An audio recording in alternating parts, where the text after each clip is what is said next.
Ibu-ibu yang dimuliakan oleh Allah, Allah berfirman, Lakum fiha manafi'u. Lakum fiha manafi'u. Maksudnya ini tentang penyembelihan hadyu, hewan kurban. Penyembelihan hadyu. Artinya orang yang beribadah haji. Dam. Jadi menyembelih hewan kurban bagi yang berhaji tamattu atau haji qiran. Haji qiran bayar dam juga. Ya. Jadi atau melanggar kewajiban haji. Misalnya tidak berihram dari miqat atau tidak mabit di Musdalifah. Itu biasanya diberitahu nanti. Nah, dalam penyembelihan hewan kurban itu, apakah hadyu atau penyembelihan hewan kurban bagi yang tidak melaksanakan haji, itu ada manfaatnya buat kita, terutama bagi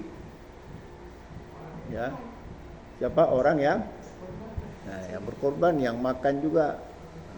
Itu semuanya kan memang harus kan. Ya, kata Nabi, kulu makanlah. Wa tasaddiqu, sedekahkanlah. Wa dakhiru, simpanlah.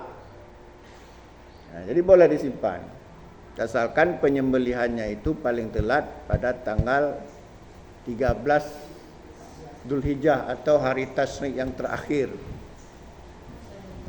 Assalamualaikum. Nah itu ya, bagi yang berhaji menyembelih hadyu. Kalau yang tidak berhaji kurban. Ya. Dan ada manfaatnya. Di antara manfaatnya bagi yang berkurban mendapat pahala. Kemudian bagi yang lain-lainnya mendapat makanan. Tentu saja hewan kurban itu hewan kurban yang bagus karena kita sedang beribadah. Maka tidak boleh hewan kurban yang sakit, yang cacat. Kata Nabi, arba'un la tujzi'u fil adahi. Ada 4 kriteria yang tidak boleh dijadikan hewan kurban. Siapa tahu? Ini sudah pernah kita ulang. Yang pertama apa?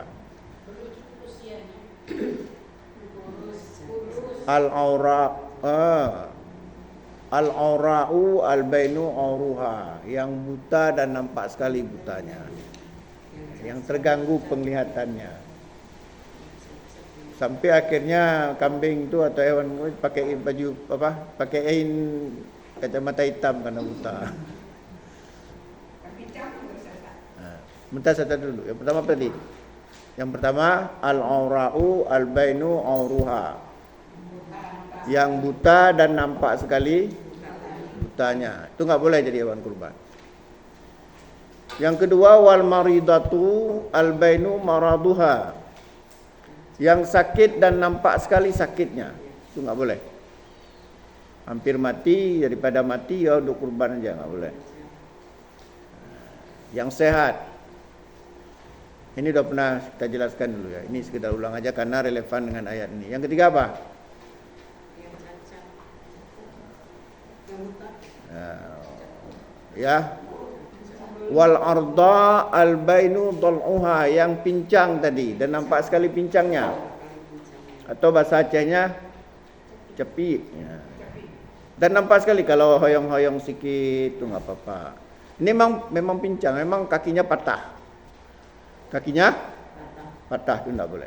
Kecuali waktu kita beli sehat, mau dipotong patah itu enggak apa-apa. Waktu dibeli sehat. Waktu dipotong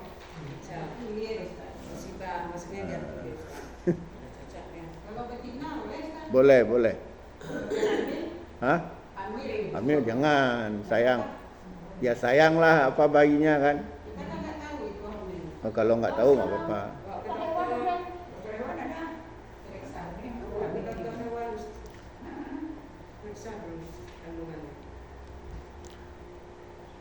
Jadi apa tadi? Yang pincang dan nampak sekali pincangnya. Wal ajfa allati la tunqi atau wal kasiratu allati la tunqi. Apa tu? Yang tinggal tulang, kurus sekali sehingga tidak bersumsum lagi dia. Tidak ada dagingnya. Kalau tadi itu kriteria umur. Kata Nabi, la tasbahu illal musinnah. Jangan kamu potong hewan kurban kecuali musinnah. Musinnah itu artinya ya dia cukup umurnya.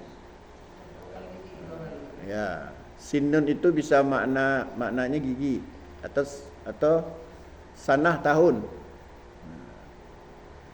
Ya, maksudnya kalau kambing itu sudah berumur 1 tahun lebih itu dikatakan musinnah. Hah? Bukan, itu lembu. Kalau lembu musinnah itu 2 tahun lebih. Kalau unta musinnah 5 tahun lebih. Nah, saya ulangi lagi. Kalau kambing dikatakan musinnah 1 tahun lebih. Kalau sapi, lembu 2 tahun. Unta 5 tahun lebih. Nah, itu musinnah. Jadi kata Nabi, la tadbahu illal musinnah. Itu kriteria umur. Tapi yang tadi kita jelaskan kriteria kesehatan apa? Fisiknya. Nah, fisik ya. Ada yang tanya sama saya, bagaimana dengan ekor yang terpotong? Boleh nggak?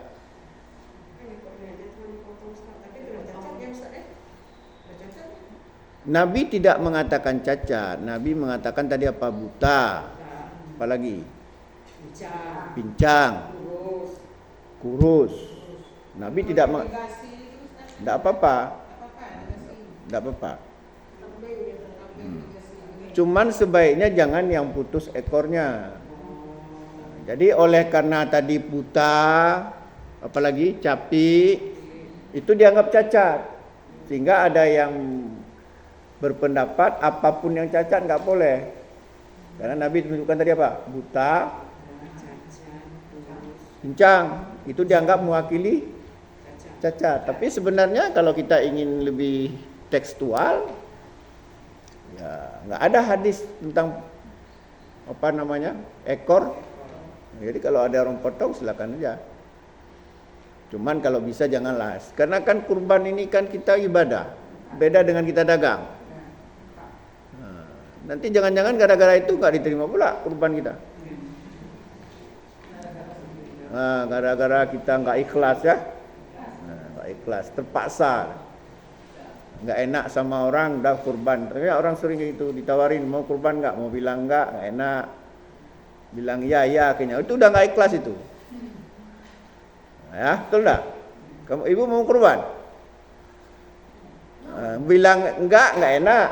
Bilang iya kayaknya agak berat. Ya udah iya aja. Jadi udah setengah hati. Nah, kalau begitu, maka ketika mau pelaksanaan coba betul-betul murnikan keikhlasan.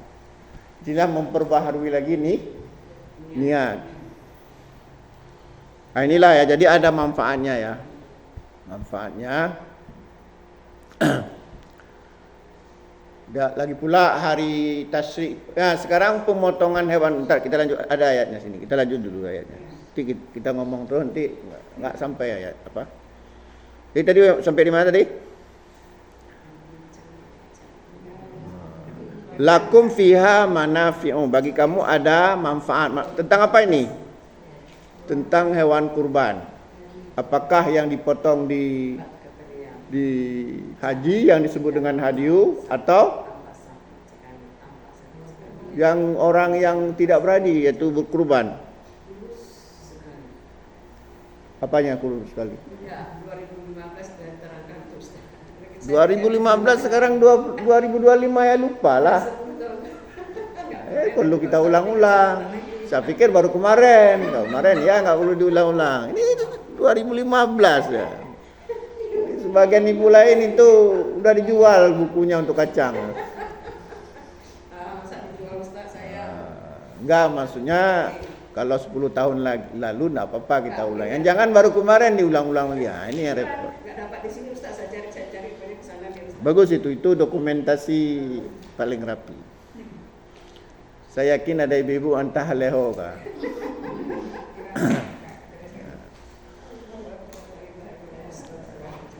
Dah, kita lanjut ya. Ya Ustaz. Ila ajali musamma, sampai pada waktu yang ditentukan. Jadi memotong hadiu itu bagi tadi membayar dam atau melanggar kewajiban haji itu ada waktunya. Kapan pemotongan? Hari apa? Pertama hari nahar. Itu paling bagus. Paling bagus kita memotong di Mina. Tapi memotong hewan kurban boleh dimanapun asal di tanah haram. Boleh di Mekah. Tapi paling bagus di Mina. Jauh Ustaz dari Mekah di Mina kan jauh kali. Kami enggak pergi. Kalau umroh itu pemotongannya di Marwah, di Bukit Marwah. Nah, kalau haji itu di Mina. Tapi boleh juga di mana saja asalkan di tanah haram, Mekah, Madinah dan sekitarnya ada tanah haram. Biasanya kalau tanah haram itu ada diberi batas. Ada yang sekian kilo ke utara, sekian kilo ke selatan. Nah, jadi boleh dipotong hewan kurban di daerah itu. Cuman paling bagus Nabi memotong itu di Mina. Umrah kan enggak potong umrah ada kurban ya Ustaz. Enggak, kalau mau potong enggak apa-apa. Oh ya. Ada enggak pergi ke itu pemotongan itu kan? Ada pergi enggak pemotongan? Karena kami enggak pemansur di situ ya. Karena bisa jadi nanti melanggar ketentuan tertentu di umroh. Karena di tanah haram itu tidak boleh kita suka-suka hati. Ada kewajiban umroh. Ada kemudian kita di tanah haram itu memang dari dulu sangat dihormati. Tidak boleh memotong tumbuhan, tidak boleh memburu. Nah, walaupun umroh itu tidak ada penyembelihan hewan kurban. Umroh itu kan cuman ada pertama tawaf. Sa'i, ihram, tahallul, tapi wukuf enggak ada. Itu saja. Jadi enggak ada memang penyembelihan hewan kurban, tapi ini kan dengan keadaan tertentu. Kalau harus dipotong, maka dipotongnya di mana? Di Marwah. Di Bukit Marwah. Kalau ini kan teori. Kalau teori kan kayak seperti saya bilang dulu, kalau teori itu Nabi sebelum ke Arafah itu mabit itu di Mina, tapi sekarang nggak bisa lagi. Ini kan makanya beda antara teori dengan praktek. Kenapa? Karena dulu orang nggak banyak. Sekarang malah Mina sudah dibuat namanya Mina Jadid, Mina baru. Karena kalau di yang tempat lama itu berbahaya, bisa meninggal lagi orang. Berdesak-desak kayak hari itu kasus terowongan Mina itu. Orang kalau sudah jatuh, kalau terlalu ramai, susah meninggal. Kayak baru-baru ini Bupati Gubernur Bandung itu. Dia buat pesta, diundangnya masyarakat. Datang berduduk meninggal sampai 3 orang. Karena terinjak-injak. Gubernur ya. Makanya ibu-ibu, kita jangan suka berdesak-desak. Kecuali terpaksa, sudah terjebak itu lain. Kenapa desak Ustaz? Iya, memang berdesak lah. Salahnya berdesak lah. Kita lanjutkan ya. Jadi ila ajali musamma apa maksudnya? Nah, tentu tu kapan tertentu itu? 10, 11, 12, 13. Yaumut Tasyrik, Yaumuz Dzabhi wa Yaumu Aklin wa Syurbin wa Dzikrillah azza wa jalla. Hari Tasyrik itu hari penyembelihan, hari makan minum, dan hari berzikir kepada Allah.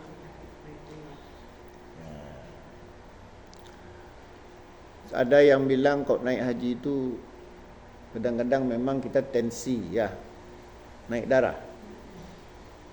Betul. Enggak juga Ustaz, tergantung orangnya kan Ustaz.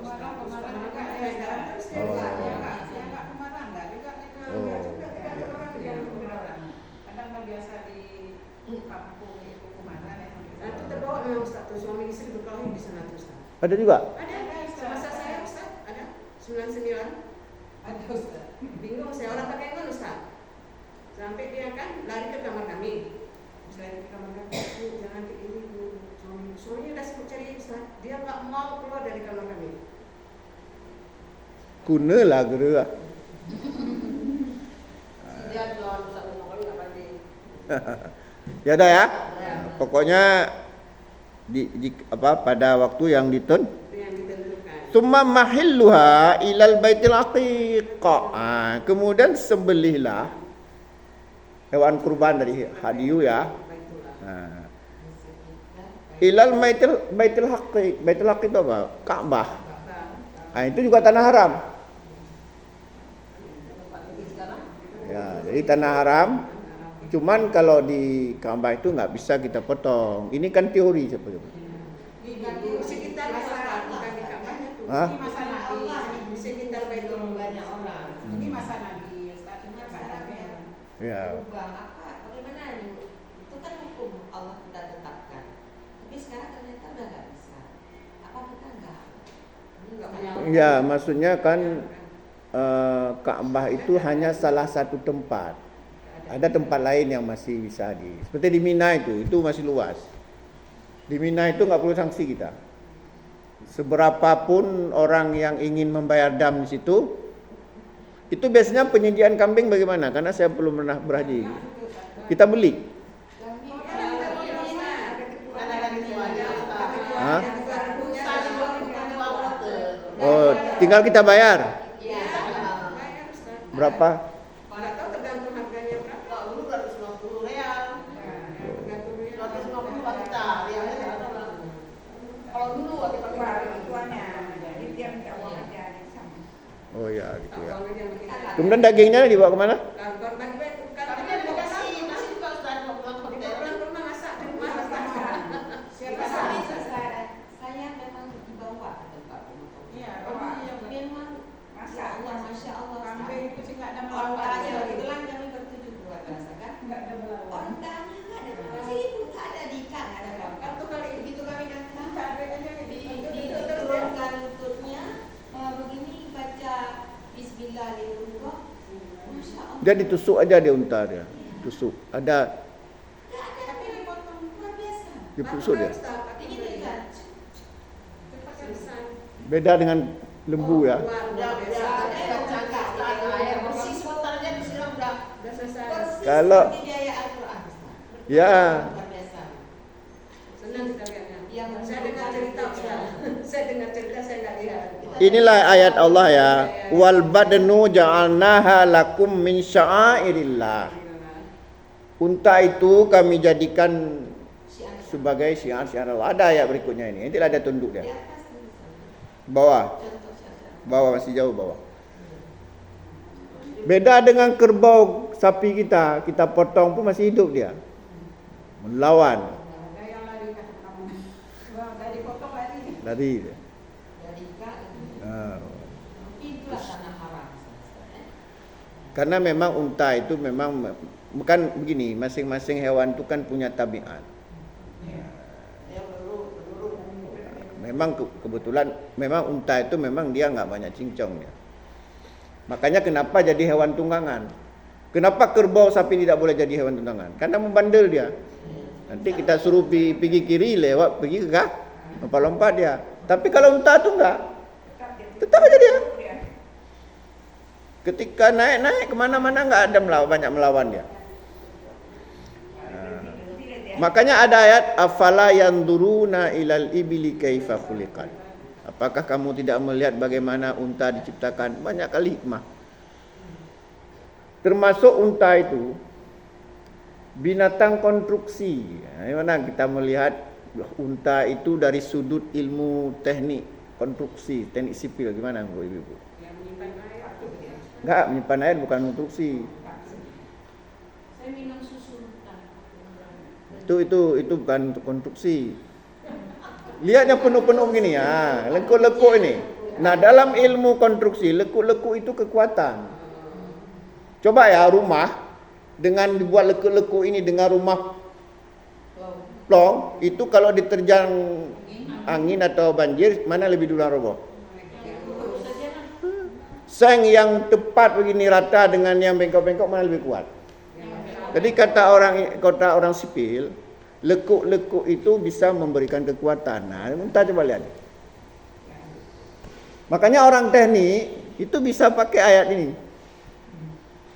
Saya teringat dari dulu almarhum Sultan Bandaru, Sultan Pak Masri Bandaru. Seringkali dia gunakan ayat, dia kan ahli konstruksi dia, sipil dia. Seringkali dia gunakan ayat afala yanzuruna ilal ibili kaifa khuliqat. Apakah kamu tidak melihat bagaimana unta diciptakan? Dia ceramah itu melalui ilmu konstruksi. Terah abah kita kena. Terah abah. Nah, itu dia. Banyak ayat-ayat Al-Quran termasuk diantaranya unta. Laba-laba alang kabut itu juga konstruksi. Ibu-ibu pernah lihat sarang laba-laba? Itu konstruksi itu. Jaringannya, konstruksi. Ya udahlah, kita tidak membahas itu. Enggak, kalau unta memang ada relevannya. Unta. Dah ya. Walikulli ummatin, dan setiap umat ja'alna mansaka, kami jadikan ya ada tempat pemotongan penyembelihan ya, liyazkuru smallahi ala ma razaqahum, dan untuk menyebut Allah, menyebut nama Allah. Makanya kalau kita menyembelih itu harus menyebut nama Allah. Ini di antara dalilnya, liyazkur smallahi ala ma razaqahum min bahimah al-anam, min bahimatil anam. Jadi untuk menyebut nama Allah ya atas apa yang telah Allah rezekikan pada kita dari binatang ternak. Makanya kenapa kita memotong harus baca bismillah. Kalau tidak baca bismillah itu menjadi bangkai. Coba ibu buka surat Al-Maidah ayat 3. Al-Maidah ayat 3.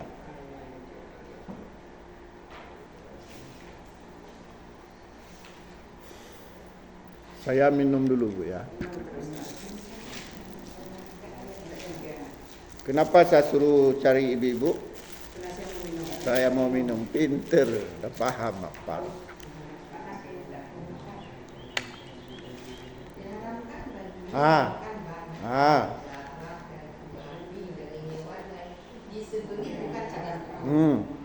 Terus lanjutannya?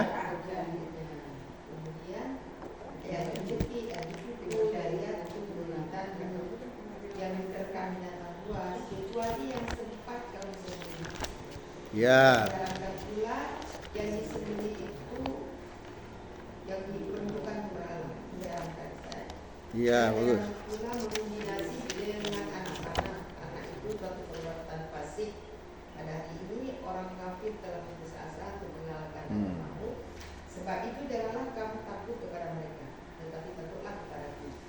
Pada hari ini telah aku mengenalkan agamamu dan telah aku cukupkan nikmatku bagimu dan telah aku ridhai Islam sebagai agama. Ya. Tapi barang siapa terpaksa karena lapar, bukan karena ingin berbuat dosa, maka sungguh Allah Maha Pengampun dan Maha Penyayang. Ya, itu terlalu panjang ya. Cukup ini aja. hurrimat alaikum al-maitah waddam walahma khinzir wa ma uhilla bi ghairillah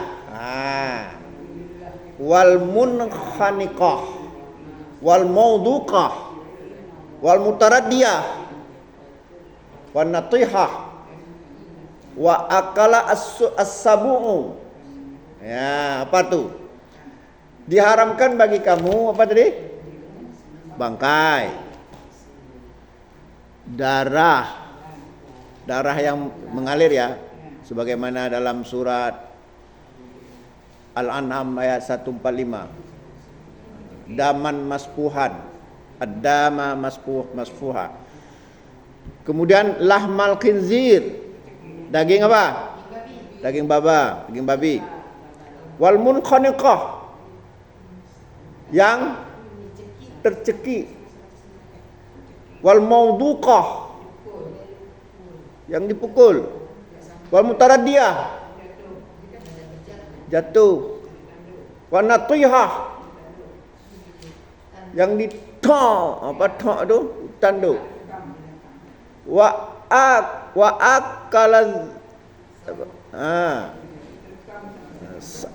akala sabu, yang diterkam binatang buas. Ya, contoh kambing diterkam oleh harimau hujan. Jadi binatang yang berkelahi itu Ustaz, misalnya kambing atau sapi berkelahi.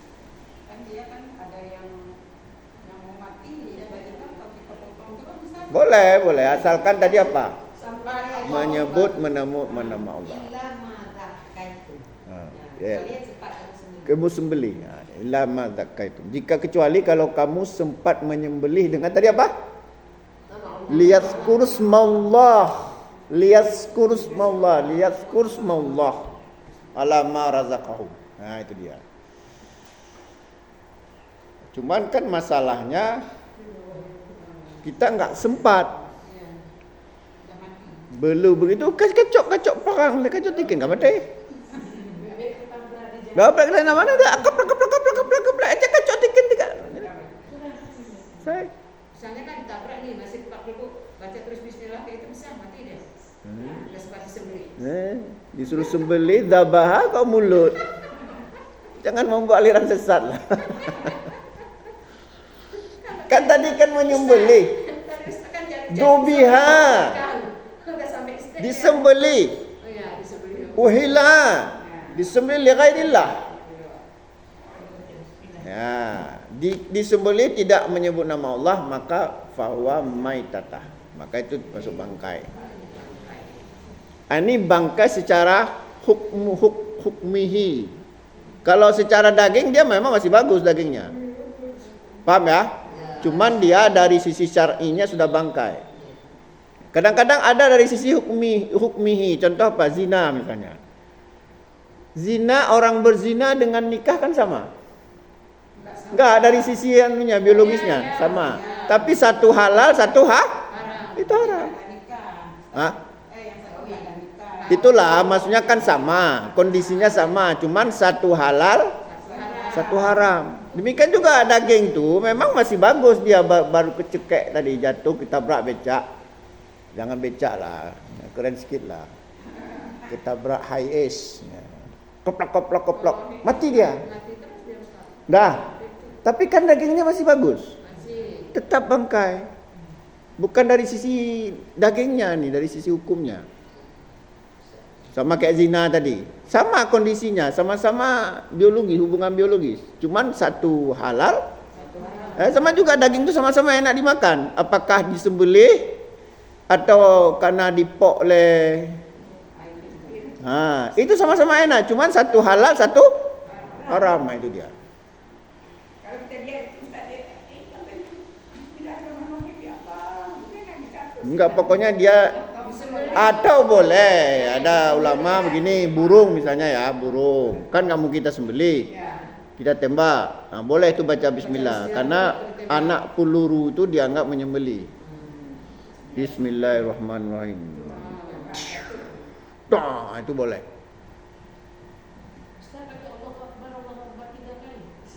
itu hanya disunahkan saja. Kunci sah dan tidaknya bismillah. Minimal bismillah atau bismillahirrahmanirrahim. Allahu akbar. Boleh, tapi minimal bismillah. Ya. Gampang.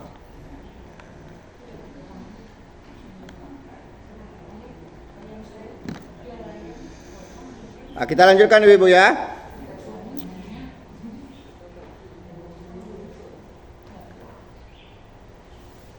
Jadi itu ya. Jadi ayat yang menyebutkan binatang yang mati tidak menyebut nama Allah tadi pertama surat Al-Maidah ayat 3, yang kedua jangan dibuka, hanya saya menyebutkan aja untuk dicatat. Sudah dicatat? Al-Maidah, satu lagi Al-An'am 145. Enggak usah dibuka, cuman dicatat aja. Oh mau catat, mau buka juga? Silakan. Nanti jangan satu pandai kali buang-buang waktu nih. 145.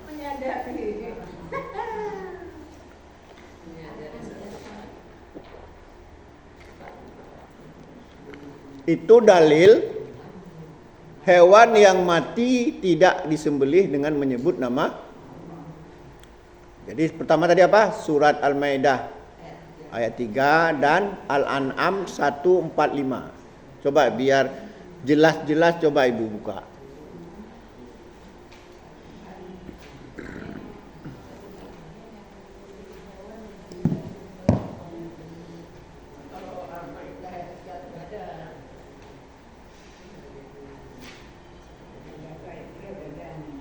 Al-An'am 145.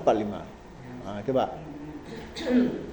Katakanlah, tidak terdapat di dalam apa yang dimuliakan kepadaku sesuatu yang diharamkan memakannya bagi yang ingin memakannya, kecuali daging hewan yang mati bangkai, darah yang mengalir, daging babi jelas memiliki kotor, atau hewan yang disembelihkan atas nama Allah. Itu dia. Jelas kan? Sama.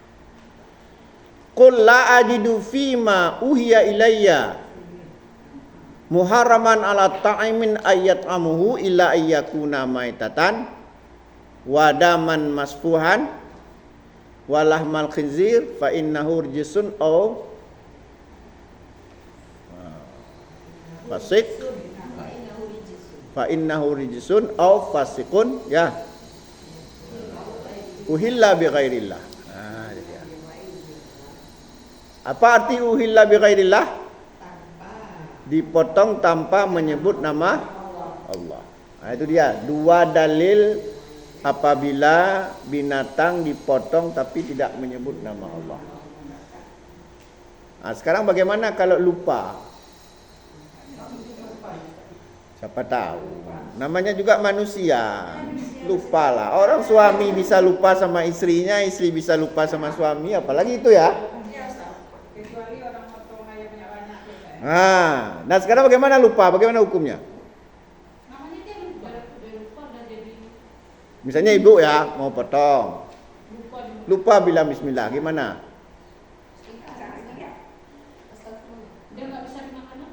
Boleh, karena dia memang niatnya tadi memang karena Allah, cuman lupa. Itu boleh. Paham ya? Tadi niatnya memang ingin potong menyebut nama, rupanya waktu potong mungkin menghayal. Itu tidak apa-apa, dimaafkan. Tapi harus dilafaz. Ya dilafatkan. Lafaz. Tadi kenapa sah? Karena memang dia udah ada niat dia. Cuman lafadznya enggak tersampaikan karena tadi apa? Teringat HP di mana. Cuman ini kalau betul-betul lupa. Kalau sengaja memang tidak mau menyebut nama Allah, itu baru terhitung bangkai. Beda ya, beda kondisi dengan sengaja memang tidak. Sengaja karena dia orang kafir misalnya.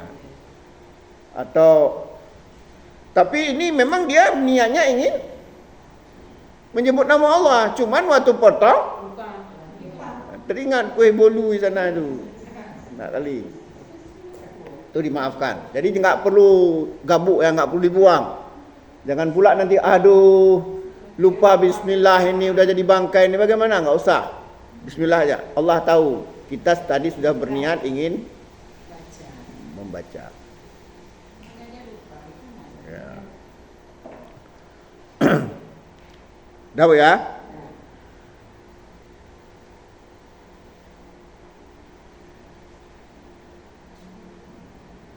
Fa ilahukum ilahu wahid. Nah, maka Tuhan kalian adalah Tuhan yang satu. Nah, ini kan ini tauhid. Tauhid. Tauhid artinya Mengesahkan Tuhan. mengesahkan Allah. Mengesahkan Allah. Lawan tauhid Syirik. syirik. Arti syirik Menduakan. mana ada menduakan Allah. Nanti mentigakan, mengempatkan. Walaupun menduakan Tuhan itu syirik, tapi jangan bilang menduakan, nanti jadi perkara lagi. Orang bilang kalau mendua setengah kan gimana? Jadi repot. Orang kan suka kadang-kadang membuli-buli gitu. Tapi kalau kita bilang menyekutukan Allah udah selesai itu. Jadi tauhid, nah, dua-duanya itu sangat berbeda jarak. Orang yang mati dalam keadaan benar bertauhid itu pasti masuk surga. Walaupun nanti ada yang singgah dulu ke neraka. Nabi bersabda, "Man mata wa huwa ya'lamu annahu la ilaha illallah dakhalal jannah." Ingat dah dalam hadis ini dikatakan ya'lamu, bukan mengucapkan.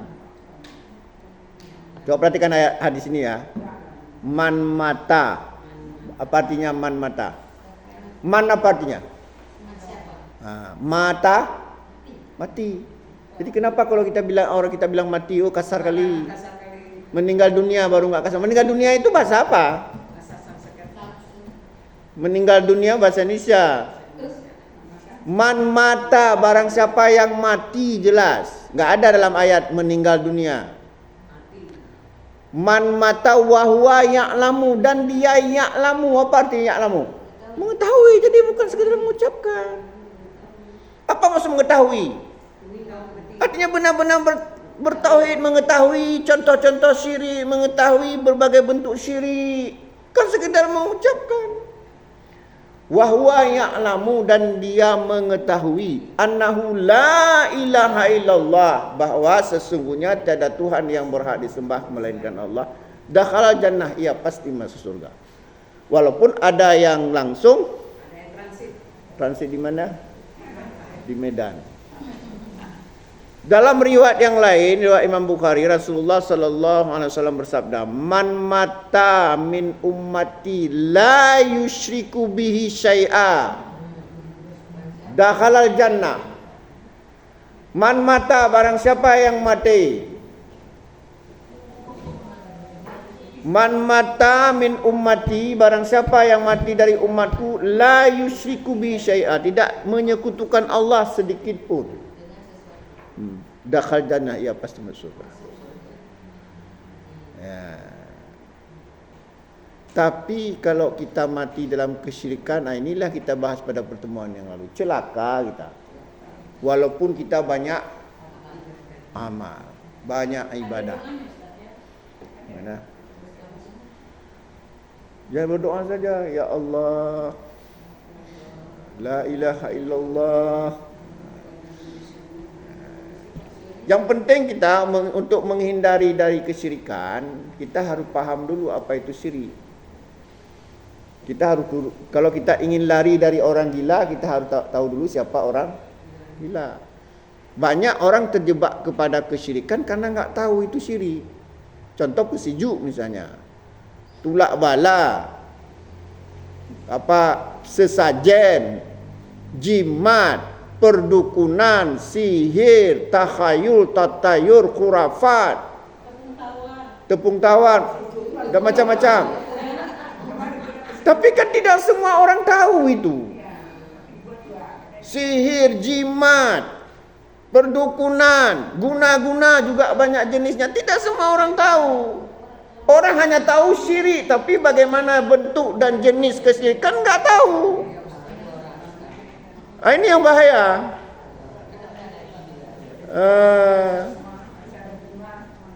Saya pernah tuh, kamu tahu syirik? Oh, syirik itu bahaya kali.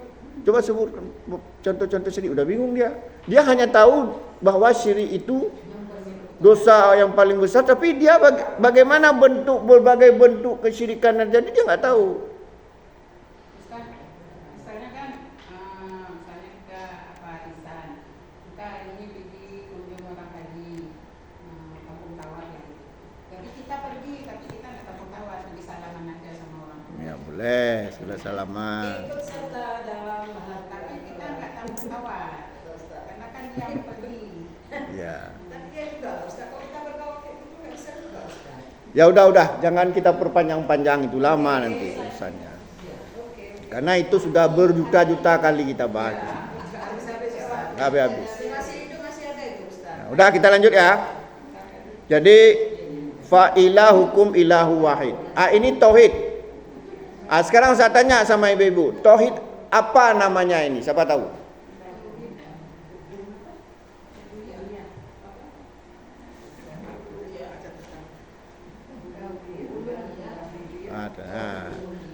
Ayat ini fa ilahukum ilahu wahid, ini tauhid apa? Uluhiyah. Nah, dari mana kita tahu uluhiyah?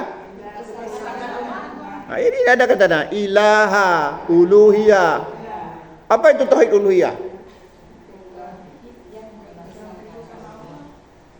Itu pengertiannya. Tauhid uluhiyah itu apa? yang disembah satu saja. Tauhid uluhiyah adalah kita hanya menyembah Allah semata-mata. Memurnikan ibadah, penyembahan. Itu tauhid uluhiyah. Berbeda dengan tauhid rububiyah. Asal katanya apa kalau tauhid rububiyah? Rabbun. Contoh ayatnya? Alhamdulillahi Rabbil alamin. Apa itu tauhid rububiyah? Dan apa bedanya dengan tauhid uluhiyah? Gini, ibu-ibu nggak usah berpikir-pikir, biar saya jelaskan saja biar cepat. Kalau tauhid rububiyah, kita mengesahkan Allah dalam ilmu dan kekuasaan Allah. Kalau tauhid uluhiyah, kita mengesahkan Allah dalam beribadah. Beda kan? Kalau tauhid rububiyah, kita mengesahkan Allah dalam ilmu dan perbuatan Allah. Contoh gini. Allah menciptakan alam. Kita harus meyakini hanya Allah. Tapi kalau kita beranggapan ada yang lain yang menciptakan alam ini, kita telah syirik. Paham ya? Yang memberikan rezeki siapa? Allah. Tapi kalau kita meyakini yang memberikan rezeki adalah Yawa teman, karena kita bekerja sama Yawa teman, pokoknya yang memberikan rezeki Yawa teman. Ini kita telah syirik. Kalau kita meyakini hidup mati kita di tangan perampok, kita telah syirik. Hidup mati kita di tangan Allah, walaupun mungkin sebabnya perampok. Tapi itikat harus kita kembalikan kepada Allah. Inilah namanya tauhid rububiyah. Contoh gini ya. Misalnya ibu-ibu sendirian di rumah, berani nggak malam hari? Berani. Ada hujan deras, berani. Ada gelantu tak? Apa gelantu tak? Putih. Mati lampu, berani. Tiba-tiba masuk perampok, berani. Udah masuk perampok ini, ecek-eceknya. Kepergok sama ibu-ibu. Perampok kalau kepergok kan dia, saya bunuh kamu. Kalau kita bilang, Pak jangan bunuh saya Pak, nyawa saya di tangan Bapak, tanpa sadar kita. Hidup saya di tangan Bapak. Kita lupa mati kita sebenarnya di tangan Allah.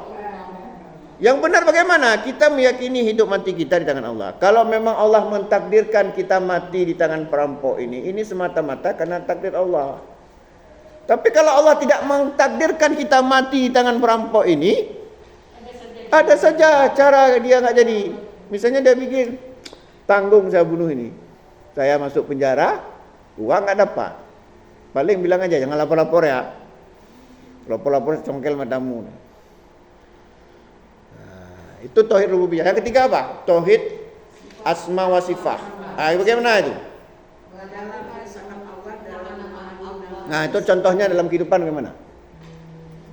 Saya berdoa kita patuh juga. Saja memberikan rezeki ya Allah limpah kasih. Ya, ya. Puasa. Tapi itu hanya pemanfaatan Asmaul Husna. Ini tadi terjebak kepada kesyirikan bagaimana contohnya? Kan tadi kan tauhid asma wa sifah, lawannya kan syirik asma wa sifah. Gini Ibu. Di antara asma wa sifah apa? Ar-Rahman, Ar-Rahim. Apa artinya Ar-Rahman, Ar-Rahim? Lantas kita bilang gini, kasih sayang Allah itu seperti kasih sayang seorang suami pada istrinya. Syirik kita. Paham ya? Umah kuat kali dia kayak Tuhan. Kita sudah menyamakan sifat Allah dengan sifat makhluknya. Di situ letak syiriknya. Memang Allah itu pengasih, manusia juga pengasih, tapi tidak boleh laisa kamitslihi syai'un, tidak ada sesuatu pun yang serupa dengan Allah. Itu dia terjadi kesyirikan. Paham ya? Jadi kasih sayang Allah itu seperti kasih sayang orang tua pada anaknya, tak boleh. Ya, maksudnya kalau ada yang menyamakan dia telah gimana Bu? Tunjuk tangan tadi. Ini Ustaz, kan kita selalu dapat usia yang kita sampaikan tidak tadi tahun ini ada sebagian Ustaz kan, ada sebagian ulama lah boleh kita bilang karena saya lebih awam dari kita selalu mendengar ya lanjut yang nembong ke banyak ada sempat 20 ini bagaimana Ustaz? Begini ya. Sifat 20 itu kapan lahirnya? Jauh setelah Rasul. Nah, apa juga? Para sahabat juga nggak hafal sifat 20. Para sahabat, Rasul dan para sahabat mengenal Allah itu dengan Asmaul Husna, bukan 20 tapi 90. Iya, itu aja. Nah, sekarang pertanyaannya, apakah sifat 20 itu boleh? Boleh. Itu kan penghayatan ulama terhadap Asmaul Husna. Nah, artinya itu boleh, tapi tidak boleh mengatakan harus. Kalau nggak hafal sifat 20 sesat dan menyesatkan misalnya nggak boleh. Itu nggak apa-apa. Contoh itu sifat 20 apa? Wujud Allah ada. Siapa pula bilang Allah nggak ada? Qidam, baqa, mukhalafatu lil hawari. Semuanya benar. Cuman masalahnya jangan kita bilang kalau nggak hafal sifat 20 sesat. Karena Imam Syafi'i juga tidak hafal karena belum lahir. Belum ada. Lahirnya sifat 20 itu kan pada masa Asy'ari dan Al-Maturidi, itu jauh. Kira-kira 400 tahun setelah Nabi nggak ada. Nah ini. Kita bukan mengatakan sifat 20 itu salah. Sifat 20 yang wajib bagi Allah, sifat 20 yang mustahil bagi Allah, satu yang jaiz sehingga berjumlah 50. Itu silakan saja, itu kan tafsir. Silakan saja, kita pelajari juga nggak apa-apa. Tapi tidak boleh mengatakan yang nggak mempelajari itu sesat misalnya. Nah ini nggak boleh. Dan kalau kita tidak pelajari nggak apa-apa kalau kita mempelajari Asmaul Husna.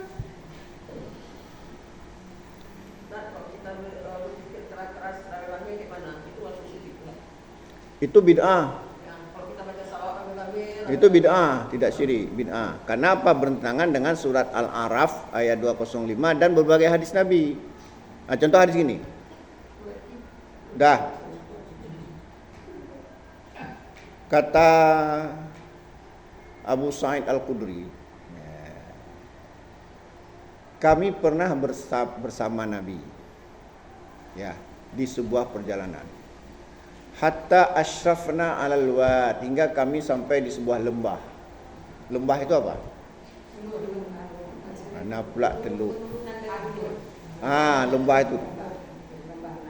Kemudian kabbarna, halalna wa kabbarna wa ala sautuna. Kami pada saat itu bertakbir, bertahlil dan mengeraskan suara kami.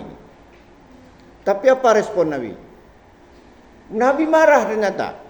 Fakal Nabi mengatakan, ya ayuhan nas irba'u ala anfusikum fa innakum la tad'una as-samma wa la ghaiba innahu ma'akum innahu sami'un qarib. Itu kata Nabi. Apa artinya? Wahai manusia, rendahkan, pelankan suara kalian. Jangan teriak-teriak maksudnya. Sesungguhnya kalian menyeru bukan zat yang peka, bukan zat yang tiada. Sesungguhnya Allah bersama kalian. Sesungguhnya Allah maha mendengar lagi maha dekat. Jadi kalau kita teriak-teriak seolah-olah Allah itu jauh, peka.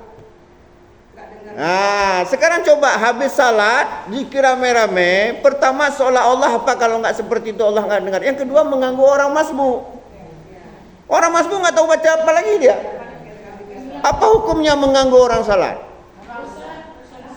Nah, sekarang bisa nggak kita sampaikan? Nggak bisa, karena udah tradisi. Iya, nggak bisa Ustaz, karena kita padahal yang kasih tahu tuh Andai kata kita termasuk di dalam golongan itu bagaimana, Ustaz? Kita tidak tahu kita termasuk dalam golongan itu bagaimana? Istighfar aja kita salah. Istighfar kita aja sampai dengan Tuhan. Apalagi kalau diumumkan dengan surat Al-A'raf ayat 29 lebih jelas lagi. Wadkur rabbaka, berzikirlah pada Tuhanmu. Fi nafsika, dalam diri kamu. Nafsun satu, bukan rame-rame. Kalau rame-rame itu nufus. Nafsun itu satu, dalam hati kamu, dalam diri kamu. Tadarruan dengan merendahkan diri. Bagaimana merendahkan diri? Kalau begini tidak merendahkan. Wakhifatan dengan rasa takut. Bagaimana takut? Takut bagaimana takut? Wadunal jahri minal qauli, dengan tidak boleh jahar. Lawan jahar apa? Lawan jahar apa? Sir. Berarti kalau nggak boleh jahar, sir. Sir itu seperti salat apa? Terdengar nggak? Wadunal jahri minal qauli, dengan tidak boleh mengeraskan suara. Kenapa? Allah dengar. Jangan-jangan kalau kita teriak-teriak bukan ingin didengar Allah, tapi ingin didengar oleh orang lain. Sudah ria hukumnya. Ingin sum'ah, memperdengarkan kepada orang lain. Kalau ingin memperdengarkan kepada Allah, nggak perlu teriak-teriak. Kita pakai musik ini, kita pakai rabana-rabana. Enggak, itu beda dengan budaya nyanyian. Misalnya begini ya, saya ambil rebana, kemudian saya nyanyi nasyid, tapi jangan boleh zikir. Zikir itu tuh formal. Salawat itu juga formal. Beda lagu memuji Nabi dengan salawat. Ada lagu memang memuji Nabi, tapi kalau salawat itu memang sudah formal. Kenapa? Ketika turun ayat Innallaha wa malaikatahu yusalluna 'alan nabi ya ayyuhalladzina amanu sallu 'alaihi wa sallimu taslima. Apa artinya? Sesungguhnya innallaha, sesungguhnya Allah, wa malaikatihi, dan malaikat-malaikatnya, innallaha wa malaikatihi yusalluna 'alan nabi, bersalawat kepada Nabi. Ya ayyuhalladzina amanu, wahai orang-orang yang beriman, sallu, ya ayyuhalladzina amanu sallu 'alaihi wa sallimu taslima. Wahai orang beriman, bersalawatlah kepada Nabi. Ketika turun ayat ini, para sahabat bertanya kepada Nabi, ya Rasulullah, innallaha amarana an nusalli 'alaika, kaifa nusalli 'alaika ya Rasulullah? Sesungguhnya kami diperintahkan oleh Allah dalam ayat ini untuk berselawat kepada engkau wahai Rasulullah. Bagaimana cara kami berselawat? Itu maksudnya apa? Minta petunjuk dari Nabi kan? Itu artinya formal. Kalau memang boleh buat-buat, ngapain minta? Maka Nabi mengajarkan Allahumma sholli ala Muhammad wa ala Adam berbagai. Artinya apa? Ketika para sahabat meminta petunjuk Nabi, itu artinya formal, nggak boleh buat Kita nggak lagu-lagu, walaupun lagu-lagu memuji Nabi itu bukan salawat, tetap lagu. Yang anehnya dibaca antara azan dan qamat. Padahal antara azan dan qamat kita salat sunat 2 rakaat, nggak bisa salat lagi. Sudah nyanyi-nyanyi. Alah, nepreh kamu baulet itu. Jangan di situ. Ada pementasan, ada orang nikah, ya udah. Pukul-pukul mana? Tala'al badru alaih. Silakan. Disambungin dengan salawat tadi. Dan itu kalau al-badrulaina lagi. Itulah salawat itu formal, dan salawat itu tidak pernah diiramakan. Tidak ada di masa Rasulullah dan para sahabat salawat itu diiramakan karena itu bukan lagu. Sekarang udah canggih Ustaz. Ada sholat Ustaz. Gimana? Dah, jelas ya. Cuman ya sudah seperti itu. Saya stres saya di kampung saya, ya Allah ya Tuhanku. Kami di sini udah keluar. Sedang azan masih juga. Alah, maui. Antara azan dan qamat udah nyanyi-nyanyi. Tapi bagaimana? Siapa yang mau bisa melarang itu?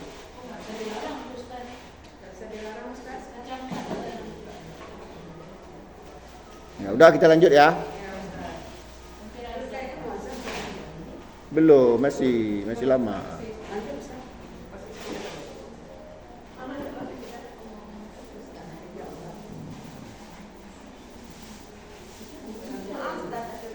Ya nggak apa-apa. Jauh.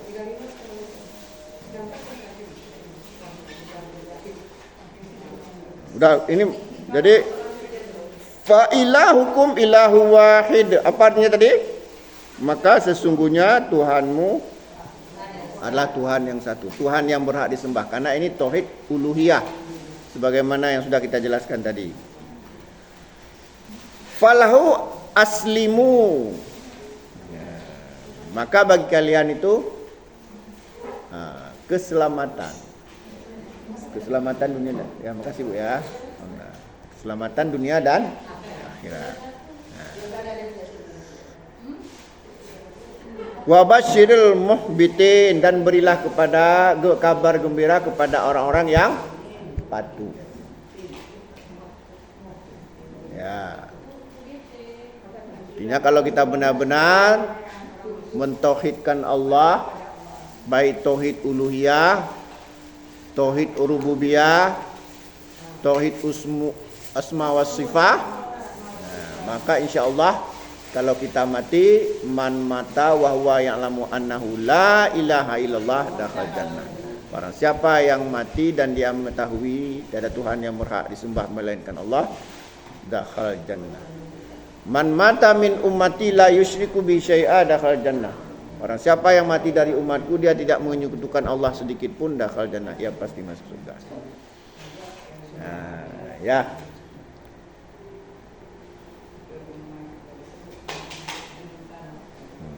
Satu ayat lagi. Alladzina idza dzukirallah, dan orang-orang yang disebutkan nama Allah, wajilat qulubuhum, bergetar hatinya. Ini enggak disebut nama Allah untuk hati kita, hilang kekusukan kita. Bergetar itu maksudnya dihayati, maknanya pelan ya. Kita berzikir sendiri, tidak perlu keras-keras karena Allah Maha mendengar. Kita hayati maknanya, itu bergetar jiwa kita. Contoh gini, yang ringan saja.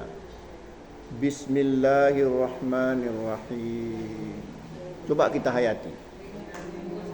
Yang Maha Pengasih lagi Maha Penyayang. Ternyata Allah sayang sekali sama kita. Sampai Allah berfirman, Inna rahmati taghlibu ghadabi, sesungguhnya rahmatku, kasih sayangku mengalahkan murkaku. Ya.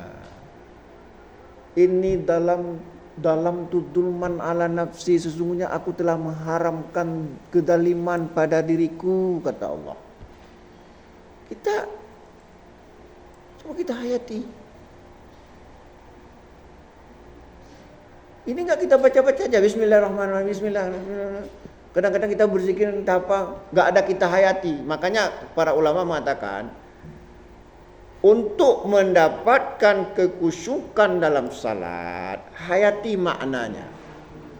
Ibu-ibu, pahala. Membaca satu huruf saja kata Nabi pahala. Cuman kalau kita ingin pahalanya menggelegar, menggetarkan jiwa, kita harus memahami maknanya. Kita baca walaupun tidak tahu artinya dapat pahala. Tapi kalau tahu artinya kan dia kan menyatu. Inilah huwallazi anzala sakinah fi qulubil mu'minin. Allah akan menanamkan ketenangan jiwa dalam hati orang-orang mukmin. Kenapa kita hayati ayat-ayat Allah? Inilah yang kadang-kadang, yang bukan kadang-kadang, yang bisa menjadi obat. Bukan obat fisik ya, obat batin. Stres kita hilang. Huwa lilladzina amanu hudan wa syifa. Al-Quran itu bagi orang yang beriman itu petunjuk jalan menuju surga dan penyembuh dari penyakit jiwa. Kita sebenarnya nggak ada yang sehat jiwa kita. Semua kita sakit jiwa. Cuman dosisnya ketika stres itu sakit jiwa. Ibu-ibu pernah stres nggak? Sering, saya juga sering. Jadi bukan sakit jiwa itu bukan berarti gila. Gila itu puncaknya. Tapi kita jarang kan berobat dari sakit jiwa. Ini obatnya. Ketika stres kita baca Quran. Dia berpengaruh pada fisik begini. Misalnya penyebab mah kenapa? Karena kita nggak teratur makan kan? Kenapa nggak teratur makan? Karena banyak pikiran. Tapi ketika pikiran kita sudah tenang karena membaca Al-Quran, makan pun jadi teratur, mahnya hilang. Jadi penyembuhan penyakit fisik itu tidak langsung. Makanya dulu kan guru olahraga kita waktu SD bilang Pak, mensana en corporesan. Makanya ya kalau dokter yang bijak, yang paham dia, yang beriman dia ketika dia mengobati pasiennya dia suruh dia baca Quran. Karena kalau kita batin kita, jiwa kita nggak sehat, habis uang ratusan juta nggak sembuh-sembuh, nanti kumat lagi. Kenapa? Karena penyakit fisik kita itu berhubungan dengan penyakit jiwa. Kita stres. Ternyata penyakit kita satu aja sumbernya. Kenapa? Ketenangan jiwa ya. Setelah diselidiki, penyakit kita satu aja penyebabnya. Kenapa? Karena kita dengki sama orang rupanya. Itu rupanya. Coba hilangkan dengki dulu baru berobat. Nanti kita berobat habis uang ratusan juta sehat. Lihat orang beli mobil baru udah sakit lagi. Udah sakit lagi, udah kasak kusuk lagi, udah dendam lagi. Timbul lagi, udah malas lagi makan. Akhirnya sakit lagi. Obati. Dengki, dendam. Ya, apalagi penyakit hati. Sombong. Gazan ya? Berarti habis yang ini ya? Kita lihat. Ya. Wasabirina ala ma asabanhum. Kemudian dia bersabar ketika mendapat musibah. Ini masalah sabar menghadapi musibah sudah sering saya ungkapkan. Wal muqimis shalah wal muqimis shalah, mendirikan salat. Wa mimma razaqnahum yunfiqun, dan menginfakkan harta yang Allah berikan. Nah, ini juga sudah sering kita jelaskan. Karena sudah azan, mudah-mudahan ada manfaatnya. Aqulu biqouli hadza fastaghfiru innahu ghafurur rahim. Wassalamualaikum warahmatullahi wabarakatuh. Waalaikumsalam.